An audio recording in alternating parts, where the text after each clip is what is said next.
저희들이 예수님께서 가르쳐 주신 기도에 대해서 자세하게 살펴보고 있습니다. 예수님은 먼저 하늘에 계신 그 하나님을 아버지로 부르는 관계 속에서 기도를 시작하라고 말씀하셨죠. 하늘의 하나님과 땅에 있는 우리의 관계가 무엇인가? 거기에서부터 모든 기도가 출발해야 한다는 사실입니다. 이것은 종교적인 행위가 아니고 아버지와 자녀 속에서 이루어지는 일들이기 때문에 우리가 흔히 습관적으로 생각하거나 이해하는 기도와 질적으로 다를 수밖에 없는 것입니다. 그래서 하나님을 아버지로 알고 기도하는 것 매우 중요한 것이고요. 그러나 더 중요한 것은 하나님이 정말 아버지가 되신 상태에서 기도하는 것이죠. 그 관계, 영적인 사실을 경험함 없이 그냥 하나님을 아버지로 부른다고 해서 어떤 일이 일어나는 것은 아닙니다. 내가 하나님의 자녀가 아니었다라는 것, 나의 문제가 무엇이었었는지, 또 그것을 이루시기 위해서 예수님을 통해 하신 일이 무엇이었는지, 나는 정말 그것을 믿었는지, 그 믿음이 나에게 실제가 되고 있는지, 사실 이것을 먼저 우리가 확인하고 그 관계 속에 들어갈 때에 이 기도가 우리 가운데 의미가 있는 것이죠. 그래서 하나님을 아버지로 부른다. 여기에서도 시작되는 기도. 그 후에 이제 주님이 본격적으로 우리에게 가르쳐 주신 내용은 9절 후반부와 같습니다. 주의 이름이 거룩히 여김을 받으시도록 기도하라 가르쳐 주셨죠. 거룩히 여김을 받다라고 하는 것은 수동태로 되어 있기 때문에 능동태로 우리가 다시 바꿔보면은 거룩하게 하다 아니면 신성한 것으로 숭배하다라는 뜻을 가지고 있습니다. 거룩하다라는 것을 조금 더 풀어서 이해해 보면은 가증한 것, 더러운 것, 세속적인 것과 분리시키다 이런 뜻이 되겠죠. 그래서 이러한 의미대로 9절 후반부의 기도를 다시 한번 정리해 보면요, 이 세상 가운데서 하나님의 이름이 더럽혀지지 않고 거룩하게 구별되어지고 사람들 가운데서 경배받도록 기도하라, 이런 내용이라는 것을 알 수 있습니다. 하나님의 이름이 구별되어지도록, 더럽혀지지 않도록, 찬양을 받으시도록, 이런 하나님의 이름이 거룩하게 구별되어야 한다는 내용은 갑자기 신약시대에 등장한 내용은 아닙니다. 구약 성경에서부터 하나님은 지속적으로 하나님의 이름의 중요성, 또 하나님께서 그분의 이름을 얼마나 소중하게 여기시는지, 또 그 이름이 거룩하게 지켜져야 되는 것에 대해서 강조해서 말씀하셨었습니다. 우리가 잘 아는 내용 중에 하나는 십계명의 세 번째 계명이 바로 그 내용이죠. 하나님의 이름에 관련된 내용입니다. 또 하나의 중요한 구절은 에스겔서 36장 21절인데요. 그러나 이스라엘 족속이 들어간 그 열국에서 더럽힌 내 거룩한 이름을 내가 아꼈노라. 그러므로 너는 이스라엘 족속에게 이르기를, 주 여호와의 말씀에 이스라엘 족속아, 내가 이렇게 행함은 너희를 위함이 아니요 너희가 들어간 그 열국에서 더럽힌 나의 거룩한 이름을 위함이라. 열국 가운데서 더럽힘을 받은 이름, 곧 너희가 그들 중에서 더럽힌 나의 큰 이름을 내가 거룩하게 할지라. 내가 그들의 목전에서 너희로 인하여 나의 거룩함을 나타내니니 열국 사람이 나를 여호와인 줄 알리라. 나 주 여호와의 말이니라. 하나님께서 에스겔 선지자에게 주셨던 말씀입니다. 이 당시 배경은 이스라엘이 포로로 잡혀갔었는데 이제 다시 그들이 회복될 것이고 하나님께서 구원하실 것에 대한 이제 약속의 말씀을 주고 계십니다. 그런데 하나님께서 이스라엘을 구원하시는 이유가 너희를 위함이 아니다, 이렇게 말씀하셨다는 것이 굉장한 중요한 의미를 갖습니다. 이스라엘 백성 자체를 위해서 하나님이 이렇게 큰 구원을 이루어 주신 게 아니라 하나님의 궁극적인 목적은 무엇이냐면 이 구원을 통해서 하나님의 이름이 다시 거룩하게 되는 것입니다. 왜냐하면 이스라엘은 하나님의 백성이라는 이름을 가지고 있었죠. 그런데 그들의 삶 속에서 다른 이방 족속과 섞이고 죄를 지음으로 말미암아 하나님의 그 이름이 더럽혀졌습니다. 그 이름이 다른 것들과 섞이게 되었고 무시를 당하게 됐었죠. 사실 그 죄로 말미암아 이스라엘은 심판을 받고 포로가 되었던 것입니다. 그래서 하나님이 그들을 구원하시겠다라고 하셨을 때도 그렇다면 가장 하나님이 중요하게 여기실 목적은 무엇이냐면 그 하나님의 존귀한 이름이 다시 구원을 통해서 회복되고 온전하게 지켜지고 거룩해지는 것입니다. 더 이상 무시당하지 않는 이름으로서 하나님이 그만큼 이름을 소중하게 여기신다는 것을 알 수 있는 것이죠. 우리가 복음적으로 생각해 보면 이것도 굉장히 저희들에게 중요한 교훈을 가져다 줍니다. 오늘날도 마찬가지로 하나님께서 우리를 구원하시는 목적의 궁극적인 의미는 우리 자신이 아닌 하나님의 이름의 거룩함 때문이라는 것을 생각해 보아야 됩니다. 많은 사람들이 쉽게 생각하는 것처럼 하나님이 나를 너무 사랑하셔서 나를 잘되게 하길 원해서 나를 천국 가게 하시려고 구원하신다라고 이해를 하고 있다면 그것은 지극히 자기중심적인 구원론을 생각하는 것이고요, 인본주의적인 구원의 관점입니다. 그러나 성경이 지속적으로 우리에게 가르쳐주고 싶은 것은 하나님이 하나님의 그 이름을 위해서 사람들을 구원하신다는 거예요. 하나님의 영광을 위해서, 그 이름을 거룩하게 회복하기 위해서 이 땅 가운데 있는 사람들을 구원하신다. 그래서 하나님 나라의 백성이 되었다면 그들에게 가장 중요한 삶의 목적 중에 하나는 하나님의 이름이 그들의 삶을 통해서 거룩하게 회복되는 것입니다. 이 땅 가운데서는 짓밟히고 무시당하고 있는 하나님의 이름이죠. 그러나 구원을 받은 자들의 삶에서는 그 하나님의 이름이 가장 존귀케 되고 거룩하게 구별되어지고 경배를 받게 되는 것이 마땅한 것입니다. 또 우리가 하나님의 자녀가 되었다면요, 더욱 그러하겠죠. 우리 아버지의 이름이에요. 우리의 아버지의 이름이 우리의 삶을 통해서, 나의 말을 통해서 믿지 않는 자들에게도, 우리도 그렇게 경험하잖아요. 어떤 아이들이 좋은 일을 했거나 착한 일을 했을 때 그 아이를 칭찬함을 넘어서서 너의 부모님이 누구냐, 너의 아버지의 이름이 뭐냐, 그 아버지의 이름이 그 아이의 삶을 통해서 영광을 받고 드러나게 되는 일이 있는 것처럼 하나님이 하나님의 백성을 이 땅 가운데 하나님의 나라로 남겨두신 가장 중요한 목적 중에 하나는 우리를 통해서 이 땅 가운데 하나님의 이름이 거룩하게 회복되는 것입니다. 그러면 이제 여러분께 제가 질문을 하나 드리겠습니다. 퀴즈일 수도 있겠죠? 어떻게 하는 것이 하나님의 이름을 거룩하게 하는 것일까요? 이러한 질문을 드리고 싶어요. 어떻게 하는 것이 하나님의 이름을 거룩하게 하는 것일까요?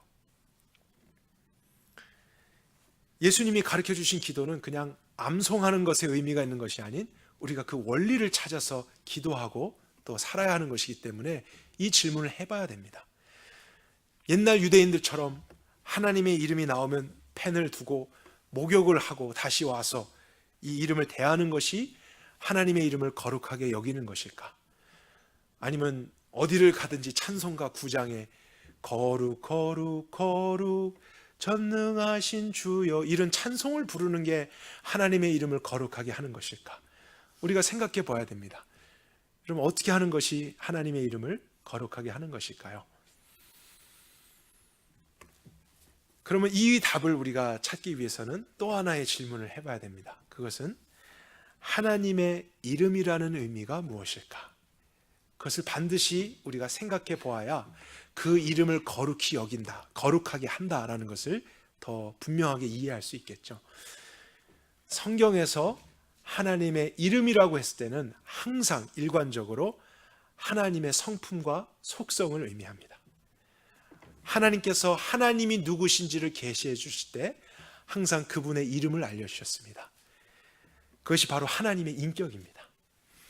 그러니까 영어로 God 아니면 하나님으로 표기된 것은요, 일반 명사입니다. 신이라고 하는 것에 대한 보통 명사예요. 우리는 하나님을 그렇게 부를 수 있지만 다른 종교에서도 GOD로 자신들의 신을 이제 표기하거나 부르고 있죠. 심지어 주님이라고 하는 표현도 고유명사가 아닙니다. 왜냐하면 이슬람에서도 자신들의 신 알라를 부를 때 가장 많이 쓰는 표현이 롤드입니다. 주님입니다. 그래서 오늘날 우리가 사는 시대에 그냥 주님으로 부른다고 해서는 그것이 하나님을 나타내는 것인지 다른 신을 의미하는 것인지 모호한 시대에 이제 우리는 살게 되었습니다. 그래서 우리는 더욱더 성경에 계시된 하나님의 이름 있잖아요. 하나님의 고유한 이름, 하나님께만 속한 속성, 그 인격과 성품이 무엇인지를 바르게 알아야 될 필요가 있습니다. 그것은 우리가 찾아낸 이름이 아니고요, 하나님께서 계시해 주신 이름이에요. 하나님이 내 이름이 이것이다라고 말씀해 주시지 않았다면 우리는 그 하나님이 누군지를 알지 못했을 것입니다. 그냥 일반 명사 정도로, 어떠한 신 정도로만 생각할 수 있었겠죠. 그래서 또 하나의 질문을 제가 드린다면, 여러분이 알고 계신 하나님의 고유한 이름은 무엇입니까? 이런 질문을 한번 드려보고 싶어요. 여러분은 God, 하나님 말고 고유한 그 하나님의 이름, 계시되어졌던 그 이름을 어떻게 알고 계십니까? 어떤 이름이 있겠습니까?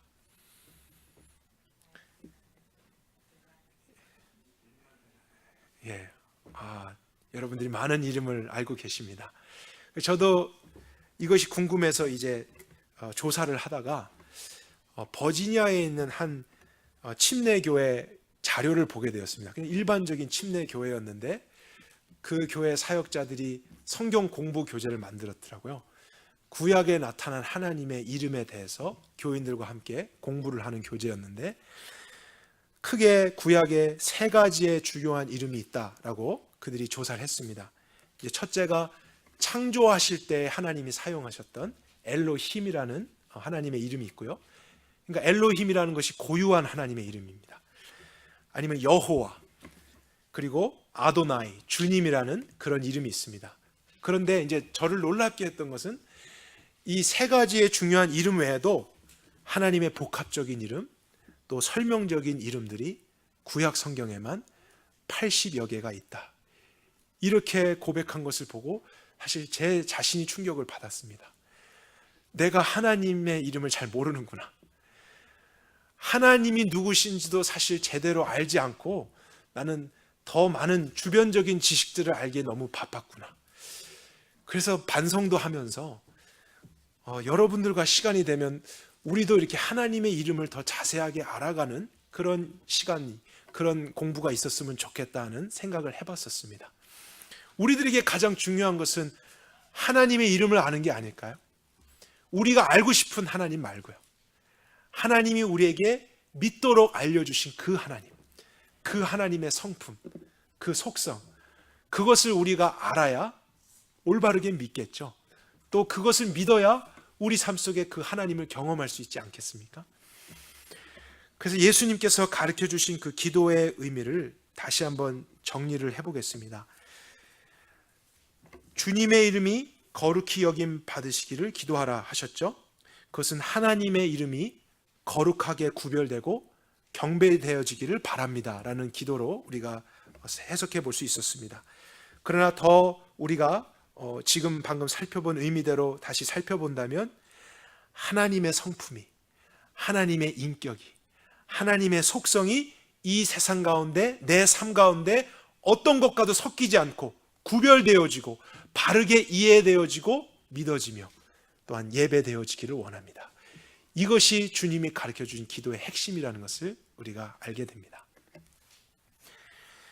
하나님 나라의 백성이 이 땅 가운데서 이런 기도를 드려야 되는 이유가 있습니다. 첫 번째는 우리가 원래 마귀의 자녀였을 때는요, 우리는 마귀의 이름을 반영하는 삶을 살았었습니다. 마귀에게도 이름이 있는 것을 여러분 알고 계시나요? 마귀도 이름이 있습니다. 가장 대표적인 이름, 거짓의 아비죠. 거짓입니다. 속이는 자예요. 그게 마귀의 이름입니다. 그리고 불의한 자, 교만, 죄, 이것이 마귀의 이름이에요. 마귀의 자녀였을 때는 우리가 그 마귀의 이름, 마귀의 성품을 닮아서 우리의 삶이 그런 것들을 반영했었습니다. 우리의 말이, 우리의 행동이 그러한 영향력 안에 있었습니다. 그러나 하나님께서 우리를 구원하셨다는 것은, 우리를 그분의 자녀로 삼으시고 그 아버지의 이름을 알려주셨다는 것은 우리의 삶에 이제 그 아버지의 성품이 반영되는 것이 있어야 한다는 뜻이죠. 이전에 그 죄악된, 거짓되었던, 교만했던 우리의 삶이 그쳐지고 이젠 새로운 하나님 아버지, 그분의 고유하신 성품과 속성들이, 그분의 인격이 나의 말과 나의 삶 가운데 거룩하게 구별되어지기를 원합니다. 내 뜻대로 사는 것이 아닌 하나님 아버지의 그 성품과 그분의 그 하나님 되심이 나의 삶 가운데 거룩하게 나타나지기를 원합니다. 이러한 기도가 우리 모든 자들의 가장 우선되는 기도가 되어야 한다는 사실입니다. 그리고 우리가 어떠한 문제를 만나든지요, 우리는 다급하게 그 문제만을 가지고 하나님께 요청할 수 있잖아요.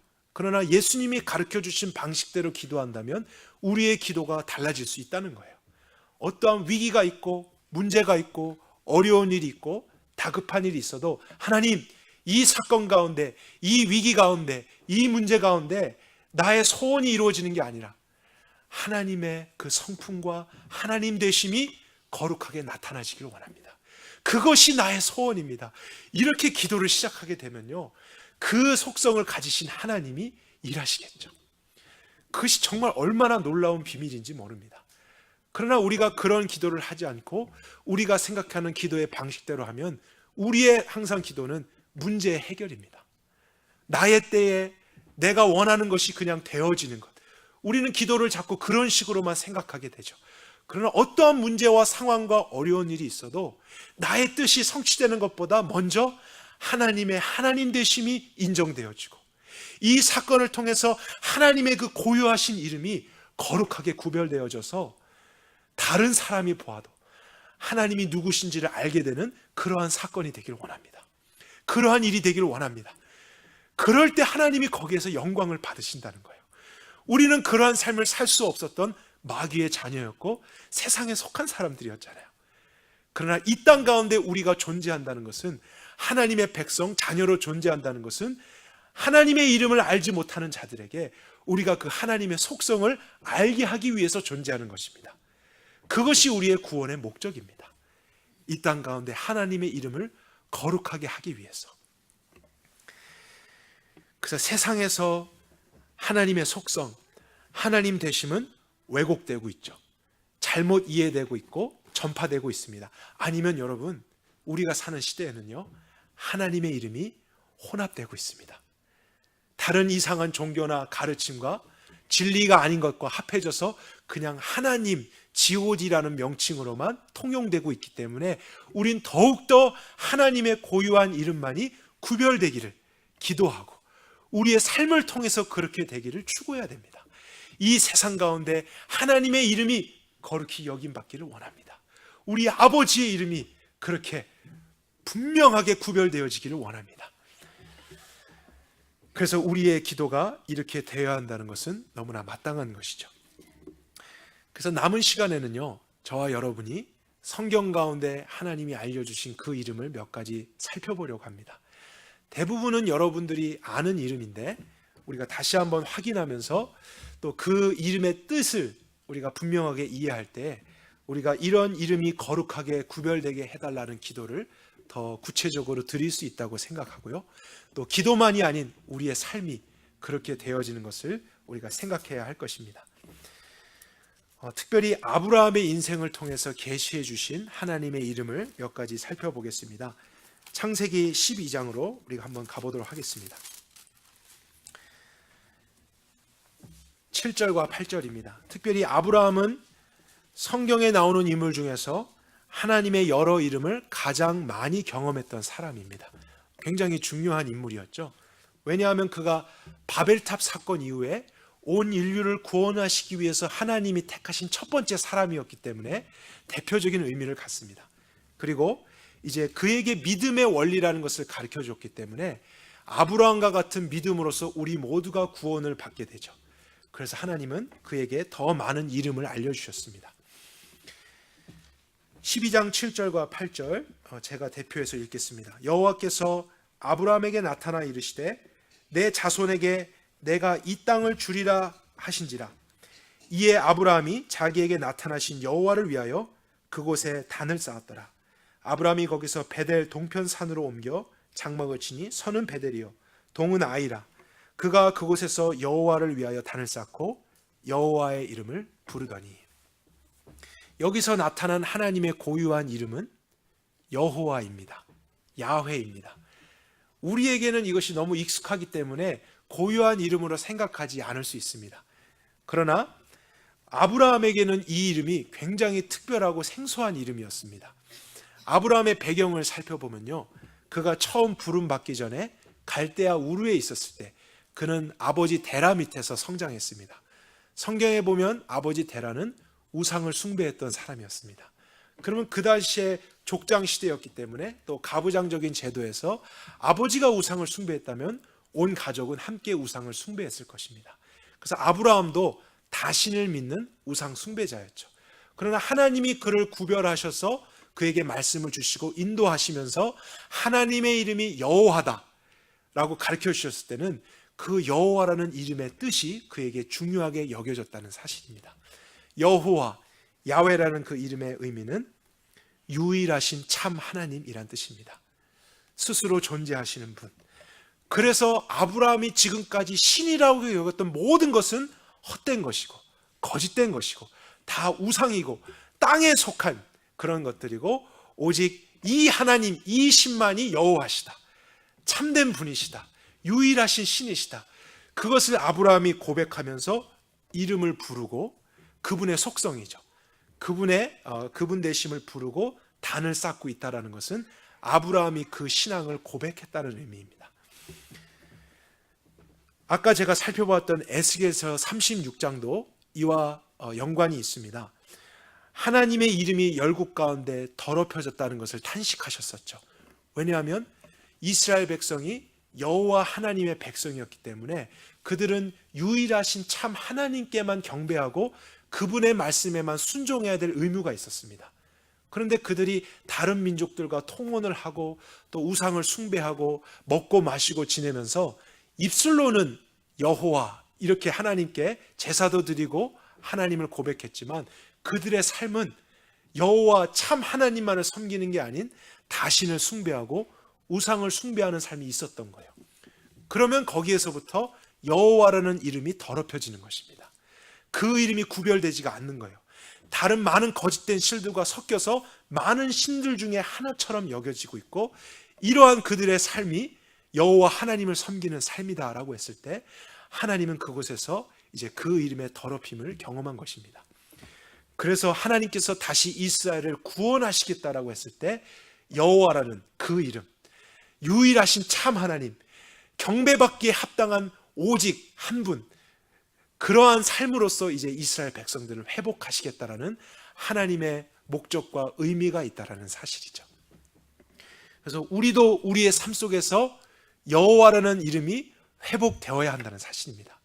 우리가 생활하는 모든 반경 가운데서 다신을 숭배하거나 무신을 숭배하는 그러한 사회 속에 우리가 살아가지만 여호와 하나님만이 참 신이시다.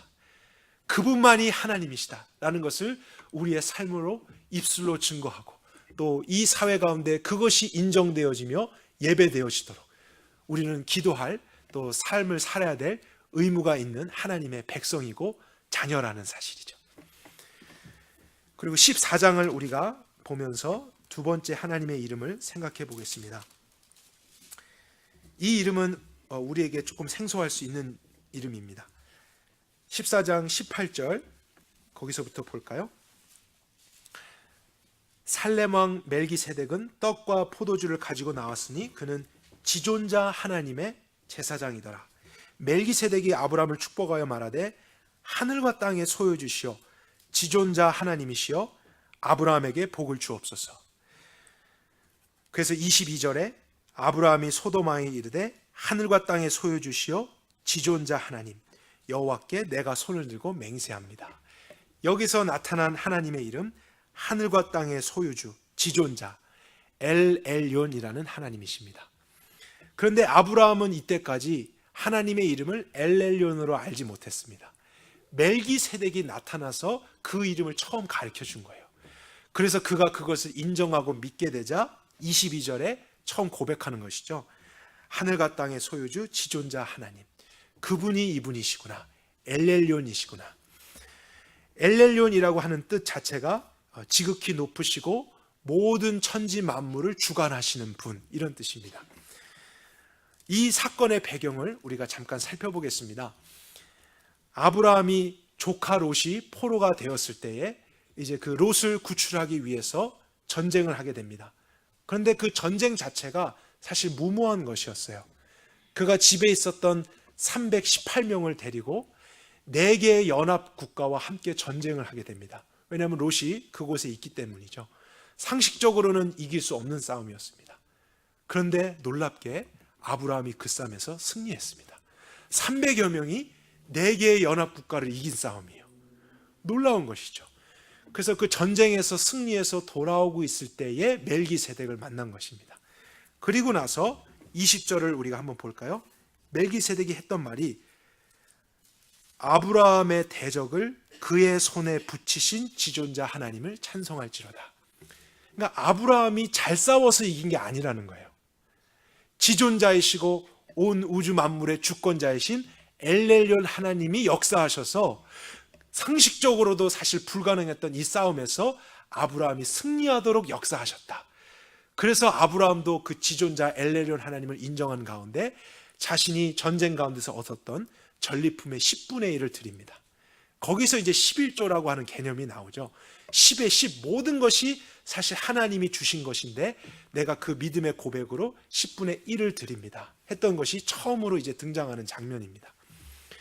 그러니까 엘엘yon 하나님을 생각할 때 우리가 이해해야 되는 것은요, 하나님은 믿는 자들의 하나님만이 아니라는 사실이에요.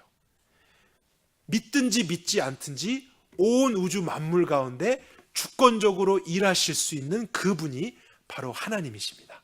성경에 계시해 주신 엘엘yon 하나님이에요. 그러니까 꼭 믿는 자들의 삶 속에만 역사하실 수 있는 분이 아니라 믿지 않고 오히려 하나님을 대적하고 우상을 숭배하는 사람들의 삶 속에서도 하나님이 뜻하시면 하나님은 이런 놀라운 일들을 하실 수 있는 분이십니다. 왜냐하면 그분이 지존자이시고 모든 만물의 주권자이시기 때문이죠. 그래서 우리가 이런 하나님의 이름을 거룩하게 구별할 필요가 있습니다. 그 하나님의 이름이 인정되도록 기도해야 될 이유가 있다는 사실이에요. 오늘날 우리가 살아가는 시대는 엘엘yon 하나님이 무시되는 시대입니다. 심지어 하나님을 믿는다고 하는 사람들에서도 이 이름이 거룩하게 구별되지 않고 있습니다. 그 대표적인 예가 무엇이냐면 우리가 보여지는 이 사회, 정부, 정치, 경제, 모든 문화, 또 중동 지역권에 보면은 우리는 많은 이루어지는 일들로 인해서 두려워하고 걱정하고 염려합니다. 하나님이 그곳에서 역사하실 수 있는 엘엘yor이라고 하는 믿음들이 많이 결여되어져 가고 있고 도전을 받고 있다는 거예요. 그래서 우리가 더욱 이런 시대일수록 아니지, 하나님은 IS가 통치하는 저런 지역에서도 하나님의 주권적인 뜻을 이루실 수 있는 엘엘yon 하나님이십니다. 하나님의 이름이 그 땅 가운데서도 거룩하게 구별되어지기를 원합니다. 우리가 이렇게 기도해야 될 하나님의 백성들이라는 거예요. 우리가 살아가는 이 시대와 또 사회와 정부의 분위기가 어떠하든지 우리는 요동하지 않고요, 두려워하지 않고요, 염려하지 않고 엘엘yon 하나님이 이 나라를 통치하실 것입니다. 우리의 사회를 주권하실 것입니다. 구원받은 자들이라면 이런 기도를 마땅히 드릴 수 있어야 됩니다. 우리의 삶 속에서도 자꾸 휘말리지 않고 우리는 그 하나님이 엘엘yon 하나님이시니 하나님을 의지합니다. 하나님만을 신뢰하지 사람을 의지하지 않습니다. 그래서 그러한 기도들이 우리 입술 가운데서 드릴 수 있어야 된다는 사실이죠. 우리가 또 다른 하나님의 이름 17장에서도 살펴보겠습니다. 주보에는 제가 좀 더 많은 이름을 함께 기록했지만 여러분들이 집에 가서 한번 살펴보시고요, 우리가 건너뛰어서 17장 1절에 있는 하나님의 이름을 살펴보겠습니다. 우리 이 이름은 같이 한번 고백해 보도록 할까요? 17장 1절 함께 읽겠습니다. 시작. 아브라함이 99세에 여호와께서 아브라함에게 나타나 그에게 이르시되 나는 샤다이 하나님이라. 너는 내 앞에서 행하여 완전하라. 네, 전수성경은 이 샤다이라는 것이 고유한 하나님의 이름이기 때문에 그냥 원어 그대로 사용을 했죠. 다른 번역본에서는 아마 전능자 이렇게 돼 있을 것입니다. 그러니까 샤다이라는 그 뜻이 Almighty, All Powerful, 전능하신 분, 이런 뜻이죠. 그래서 하나님의 고유한 이름이 엘 샤다이입니다. 그런데 이 문맥 속에서 우리가 이 이름의 의미를 이해할 필요가 있어요. 전능하신 분, 모든 것을 하실 수 있는 분이라는 뜻이 그냥 단순하게 하나님은 초자연적인 능력을 행하시고 또 모든 것을 하실 수 있는 분이시다라는 그런 의미가 아니라 항상 하나님의 약속과 언약과 관련된 이름입니다. 그 의미는 하나님께서는 어떠한 약속을 주시거나 무엇을 하시겠다라고 말씀하셨다면 그것을 방해하는 상황과 사건이 일어난다 해도 그럼에도 불구하고 그 약속을 지키실 수 있는 능력이 있으신 하나님이다. 그럴 때 엘샤다이라는 이름을 계시해 주셨습니다. 그래서 그 하나님 계시된 대로 우리가 믿을 필요가 있다는 사실이죠. 아브라함이 지금 경험한 사건이 바로 그러한 상황이었어요. 하나님이 아브라함에게 자녀가 있을 것이다. 그 자녀를 통해서 천하 만민이 복을 얻게 될 것이다. 이런 약속을 주셨었죠. 그런데 나이가 들게 되자 그는 자녀가 한 명도 없는 것을 걱정했습니다. 하나님이 그렇게 말씀해 주셨지만 현실적으로 아무런 일이 일어나지 않게 되니까 아브라함이 이제 몸종인 하갈을 통해서 이스마엘을 낳게 되었죠. 그래서 17장 1절 바로 앞에 있는 16절을 우리가 한번 살펴보겠습니다. 하갈이 아브라함에게 이스마엘을 낳을 때 아브라함이 86세였더라. 그래서 이때까지 엘샤다이 하나님을 믿지 않고 그 말씀에 대한 성취가 일어나지 않자 자신의 방법과 자신의 생각대로 이스마엘을 낳았죠. 86세 때 그런 일을 했을 때 17장 1절에 보면 하나님은 99세 때에 나타나셨습니다. 그러니까 13년 동안 이제 하나님은 나타나지 않고 말씀을 주지 않으셨다는 사실이죠. 어쩌면 아브라함에 대한 하나님의 심판과 같은 그런 14년이었을지도 모릅니다. 그런데 13년 후에 나타나셔서 그 하나님이 주신 첫 마디가 나는 엘샤다이다. 내가 자녀를 주겠다라고 이야기했다면 어떠한 문제와 상황이 있어도 심지어 너가 100세가 되고 아내 사라가 경수가 끊어져서 자연적으로 생명을 낳을 수 없다. 우리 인간에게는 불가능하다라는 결론이 있어도 하나님께는 불가능이 없다는 거예요. 하나님이 그런 약속을 주셨기 때문에 하나님은 그것을 지키실 능력이 있으신 분, 엘샤다이다. 그래서 그 이름으로 계시해 주셨기 때문에 아브라함이 그것을 믿어야만 했습니다. 그래서 이 이름 때문에 아브라함은 이후에는 다시는 그러한 노력을 하지 않고 하나님께 맡기게 되죠. 하나님이 약속하신 것은 하나님이 하신다. 엘샤다이 하나님이시다. 그런데 이런 이름이 철저하게 더럽혀지거나 무시되었을 때가 있었습니다. 특별히 성경 안에서 그러한 시대가 있었는데 그것이 바로 사사시대였습니다. 사사시대는 입술로는 사람들이 엘샤다이 엘샤다이 하면서 다녔지만 그들은 하나님의 약속과 하나님의 때를 기다리지 않았습니다. 자신의 생각에 옳은 대로 늘 살았습니다. 어떠한 문제가 있으면 그 전능자에게 맡기기보다 내가 할 수 있는 수준으로 늘 바꾸고 내 방법을 취하는 삶을 살았었죠. 그러나 이제 하나님께서 이루시길 원하는 구원은 무엇이냐면 그 엘샤다이 하나님을 인정하는 그러한 구원입니다. 그래서 그러한 죄로 인해서 믿음 없음으로 인해서 하나님의 거룩한 속성과 그분의 하나님 되심이 짓밟히거나 인정되지 않았다면 이제 구원을 받은 후에 사람들의 삶 속에서 가장 우선시되어야 할 것은 바로 그 하나님의 속성이라는 거예요. 다른 이방신들은 그렇게 할 수 없습니다. 그러한 약속을 주었다 하더라도 지킬 능력이 없는 거짓된 우상들일 뿐입니다. 그러나 하나님은, 여호와 하나님, 엘샤다이 그 하나님은 약속한 것이 어떠한 방해와 도전을 받아도 그것을 반드시 이루실 능력이 있으신 하나님이시죠. 저와 여러분의 삶 속에서도 이러한 하나님의 이름이 회복되어야 합니다. 하나님의 이름이 거룩히 여김을 받아야 한다는 뜻이 바로 그것이라는 거예요. 우리의 생각과 소견에 옳은 대로 살아서는 안 됩니다. 내가 하나님의 자녀가 되고 하나님의 백성이 되었다면 이 땅을 살아가는 동안 우리의 소원이 바로 이것이 되어야 한다는 것이죠. 하나님의 성품, 하나님의 이 인격이 전능하신 그 엘샤다의 하나님의 능력이 회복되길 원합니다. 그래서 나는 그 하나님을 기다릴 것입니다. 그 하나님만을 신뢰할 것입니다. 내 눈에 보이는 것은 불가능한 것 같은 우리의 인식이라 할지라도 하나님은 엘샤다이십니다. 그것을 날마다 기도하고 어떤 문제와 상황 안에 있더라도 그 이름이 거룩하게 되어지기를 원합니다. 우리가 이렇게 기도한다면요, 단순히 내 소원대로 문제가 해결되는 것보다 우린 더 본질적인 구원을 경험할 수 있다는 사실이죠. 그리고 우리가 그런 하나님의 이름을 거룩하게 지키는 삶을 이 땅 가운데 살아간다면요, 세상에 있는 많은 사람들이 엘샤다이의 하나님을 알게 되는 일이 있을 거라는 사실입니다. 그럴 때 사람들의 입술로도 하나님께 영광을 돌리게 되는 일이 있다는 사실이죠. 그리고 우리 22장에 있는 하나님의 이름을 한 가지 더 살펴보도록 하겠습니다. 이 이름도 우리에게 익숙한 이름이죠. 22장 8절을 한번 보겠습니다. 아브라함이 대답하되 내 아들아 태음제에 쓸 어린 양은 하나님이 자기를 위하여 준비하시리라 하고 그 두 사람이 함께 나아가서. 그리고 14절은 같이 한번 읽어보겠습니다. 시작. 아브라함이 그곳 이름을 여호와 이레라 하였으니 오늘까지 사람들이 여호와의 산에서 친히 보이시라 하더라. 그래서 여기서 하나님이 계시해 주신 이름은 여호와 이레라는 이름입니다. 이것이 고유한 하나님의 성품을 담아내고 있는 이름이죠. 그 뜻은 8절에 근거해서 하나님께서 자기 자신을 위하여 준비하신다라는 뜻입니다.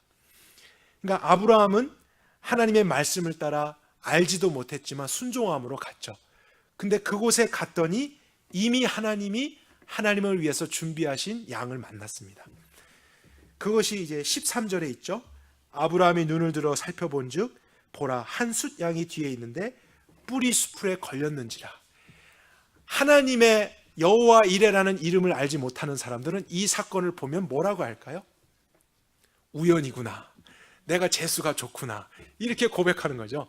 그러나 여호와 이레라는 하나님의 이름, 하나님의 속성, 하나님의 인격을 아는 백성들은 여호와 이레시구나. 하나님이 예비하시는구나. 나는 믿음으로만 가서 앞에 어떠한 일일지 알지 못하고 갔지만 이미 하나님은 나보다 앞서가셔서 모든 필요한 것을 준비하셨구나. 하나님의 일을 하나님이 완성하시는구나. 그 하나님의 이름이 구별되어지고요, 인정되어지고 거룩하게 되어지고 예배받게 되는 것, 이것이 하나님 나라의 백성의 삶이라고요. 그것이 우리의 기도가 되어야 됩니다. 우리의 삶에서 이것이 무너질 때가 많습니다. 하나님의 이 이름대로 살지 않고요, 우리는 늘 두려워하고 염려하고 막히고 보이지 않으면 걱정하는 것이 우리였죠. 이것은 옛 아비에게서 배운 우리의 옛 속성인 것입니다. 죄의 성품, 두려워하는, 걱정하는 육신의 생각. 그러나 이제 하나님이 나의 아버지가 되셨다면 그분은 여호와 이레시지. 내가 믿음으로 순종하고 갈 때 그분은 나보다 앞서서 모든 것을 예비하시고 완성하시는 분이시지. 그래서 그 이름이 구별되어지기를 원합니다. 내가 경험하고 있는 모든 사건 중에서 이 이름이 거룩하게 되어지기를 원합니다. 이러한 기도를 드릴 때 하나님은 그곳에서 역사하시는 것입니다. 이 이외에도 여러분들이 생각하시는, 또 알고 계신 하나님의 고유한 이름들 많이 있으시죠? 이스라엘 백성들이 전쟁할 때 승리를 주셨던 여호와 니시, 여호와는 우리의 깃발이다, 승리의 깃발. 또 나의 백성들을 내가 치료할 것이다, 여호와 라파.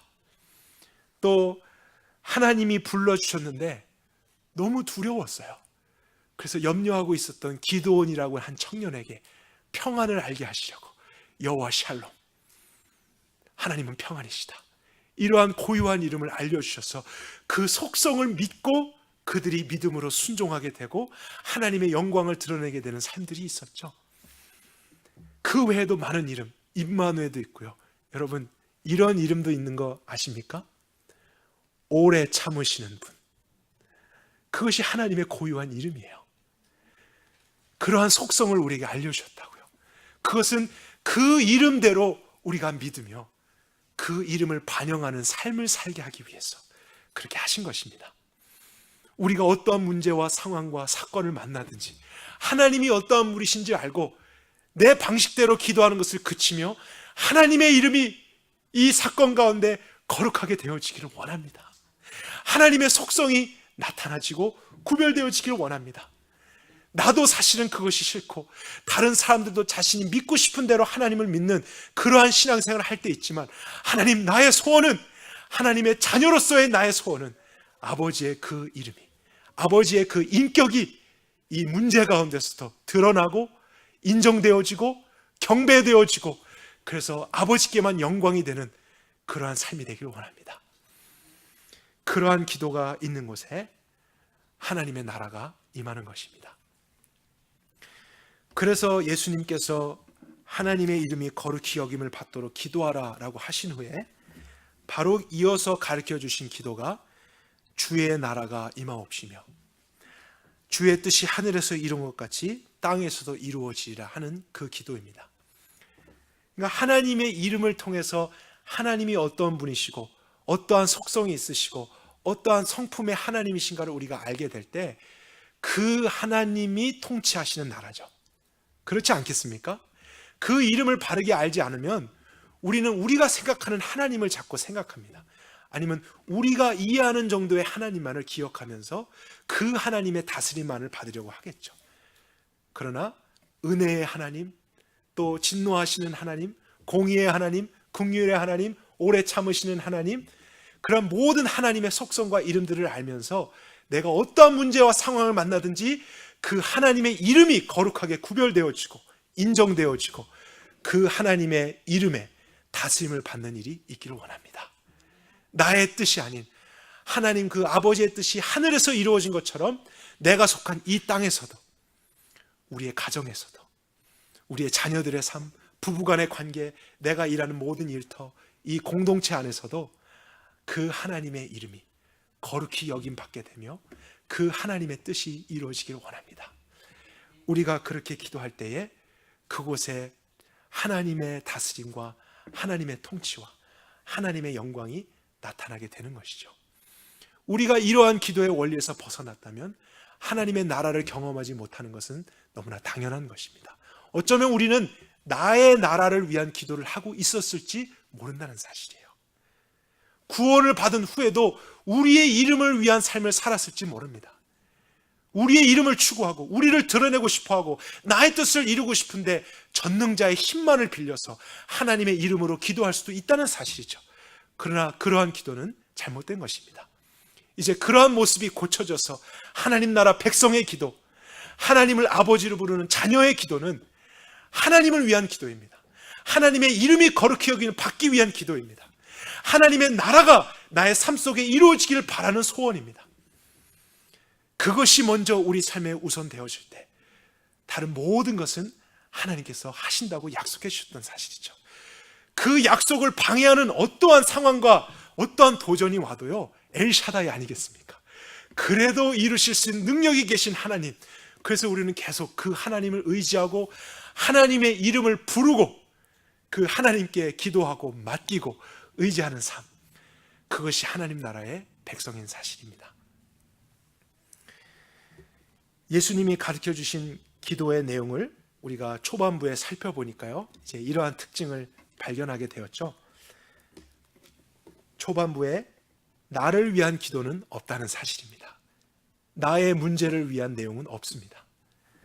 하나님과의 바른 관계 속에서 시작하면서 하나님과 하나님의 이름, 하나님의 나라를 구하는 것, 예수님은 그것을 가르쳐 주셨습니다. 그것이 우리가 생각하는 기도, 요청하고 문제 해결하고 소원을 성취하는 것보다 우리 삶에서 우선이 될 때 우리 삶의 모든 기도를 그것이 올바르게 견인하게 되고 우리는 그 안에서 정돈되고 질서를 갖게 되는 그러한 기도를 드리게 될 것입니다. 그러한 기도를 드리게 될 때 우리는 응답을 경험할 수밖에 없습니다. 기도란 반드시 응답이 있어야 되죠. 그러나 우리가 우리의 방식으로 우리의 뜻대로 잘못 구하게 되면 응답이 없을 수 있는 것입니다. 그러면 더 열심히 해서 응답을 얻어내는 것이 중요한 게 아니죠. 올바르게 예수님이 가르쳐 주신 방식대로 기도하는 것, 단순한 것입니다. 하나님, 하나님의 이름, 하나님의 나라를 구하는 것입니다. 저는 정말 이것을 소원합니다. 우리가 이런 기도를 배워가고 있다면요, 우리 안에서 기도의 혁신적인 변화가 일어나야 한다는 사실이죠. 그냥 기도를 지식적으로만 배우는 것이 아니라 저부터 오늘 말씀을 끝나고 기도의 자리에 돌아가서 개인이든지 저희 가정에서든지 또 공동체에서든지 저는 주님이 가르쳐 주신 이 원리대로 기도하는 일들이 있기를 원합니다. 여러분의 삶 속에서도 이 기도가 회복되기를 원합니다. 여러분, 하나님의 이름이 거룩히 여김 받도록 기도하십시오. 여러분이 원하는 뜻을 이루어 달라는 기도를 잠시 내려놓으시고 그분의 성품과 하나님 되심이 이 문제 가운데서도 인정되고 드러나고 경배되어지게 해주십시오. 여러분 가정 안에서 여러분이 당하는 모든 일 가운데서 우리가 이런 기도 속에 들어가서 하나님의 나라를 경험할 때 우리만 그러한 열매를 경험하는 게 아니라요, 하나님의 말씀하신 것은 세상 사람들이 하나님께 영광을 돌리게 된다고 하셨습니다. 우리는 그러한 일을 할 수 없는 자들이었기 때문입니다. 우리는 그런 하나님의 성품을 담아낼 수 없는 죄인들이었고 마귀의 자녀들이었죠. 우리도 똑같이 이기적이고 나를 위한 삶을 살던 사람들 아니었겠습니까? 그러나 우리가 변화되었다는 것은 이러한 기도의 원리에 따라서 살아가기 때문입니다. 우리가 세상 가운데 그런 아버지의 이름을 드러내는 삶이 되고 그 나라를 반영하는 삶이 된다면 사람들은 우리를 칭찬하지 않고 우리의 대단함을 보는 게 아니라 우리의 말과 행동을 통해서 우리의 아버지 되신 하나님을 인정하게 되는 것이죠. 그래서 그들도 이제 그 하나님께 돌아오게 되며 하나님께 영광을 돌리게 되는 것, 바로 하나님의 이름의 거룩함이 회복되는 것을 통해서 이루어지는 것입니다. 우리 공동체 안에서도 하나님의 이름이 거룩히 여김 받게 되는 그런 놀라운 일들이 있기를 간절히 원합니다. 우리 함께 기도하겠습니다.